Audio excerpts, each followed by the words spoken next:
नमस्कार मित्रों। वट सावित्री व्रत की सरल पूजा विधि आज मैं आपसे शेयर कर रही हूँ।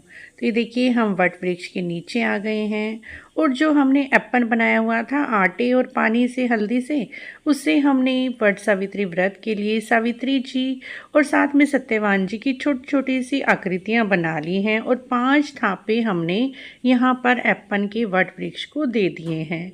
ध्यान रखें, वट वृक्ष 12 साल पुराना ही होना चाहिए। उसके बाद जो हम सिंदूर लेके गए हैं, रोली लेके गए हैं, वो सबसे पहले सावित्री माता को हम लगाएंगे, सत्यवान जी को लगाएंगे और वट वृक्ष के ऊपर 7 बिंदियाँ लगा देंगे। आप अपने घर परिवार की परंपरा के अनुसार ही यहाँ पर टिक्कियाँ दे सकते हैं। उसके बाद हमने यहाँ पर थोड़े अक्षत, फूल जो भी पूजा में लेकर गए हैं वो अर्पित करेंगे और चने का भोग, इसमें भीगे हुए चने का विशेष महत्व है, तो चने का भोग लगाएंगे और चने ही यहाँ पर वट वृक्ष में अर्पित कर देंगे। उसके बाद धूप दीप प्रज्वलित कर लेंगे। बिल्कुल सरल विधि आज हम आपसे शेयर कर रहे हैं। तो ये देखिए, धूप दीप हमने प्रज्वलित कर ली है। कोशिश करें कि कच्चे सूत की ही आप बाती बना लीजिए। यहाँ पर मैंने कच्चे सूत की ही बाती बनाई हुई है। रुई का इस्तेमाल इस दिन बिल्कुल भी ना करें। अमावस्या पर रुई का इस्तेमाल नहीं किया जाता। तो हमने धूप दीप यहाँ पर प्रज्वलित कर ली है और एक वट वृक्ष का पत्ता ले लीजिए, उसे अपने बालों में लगा लीजिए, क्योंकि बालों में पत्ता लगाना सबसे ज़रूरी है। इस दिन सावित्री माता ने भी अपने बालों में पत्ते लगाकर ही श्रृंगार किया था।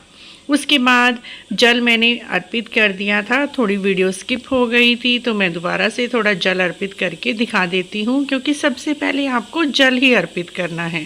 उसके बाद आम का भोग विशेष रूप से लगाया जाता है।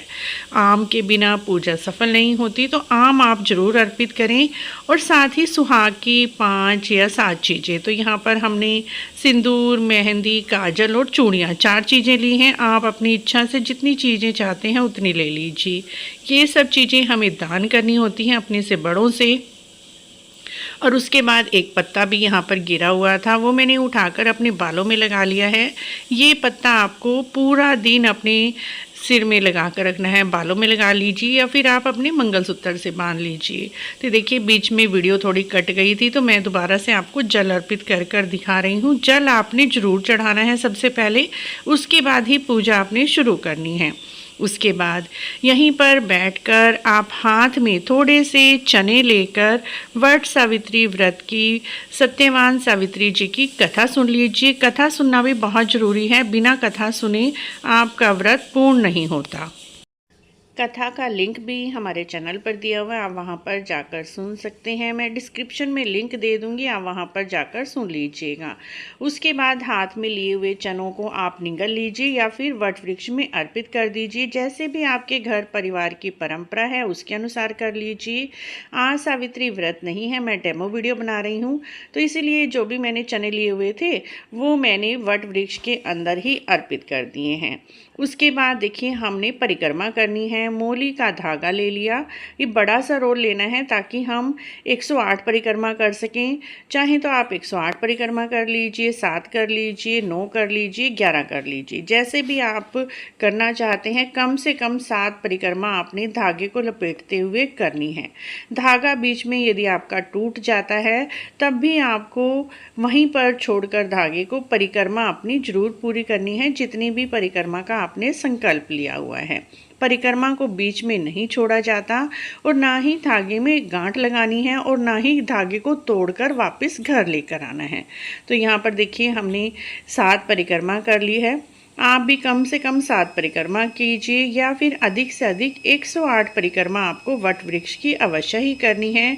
यदि आप घर पर भी पूजा कर रहे हैं तब भी परिक्रमा करना बिल्कुल ना भूलें। परिक्रमा करने के बाद आपने हाथ जोड़ने हैं और अपनी पति की लंबी आयु के लिए प्रार्थना करनी है और उसके बाद 5 बार वट वृक्ष से गले मिलना है।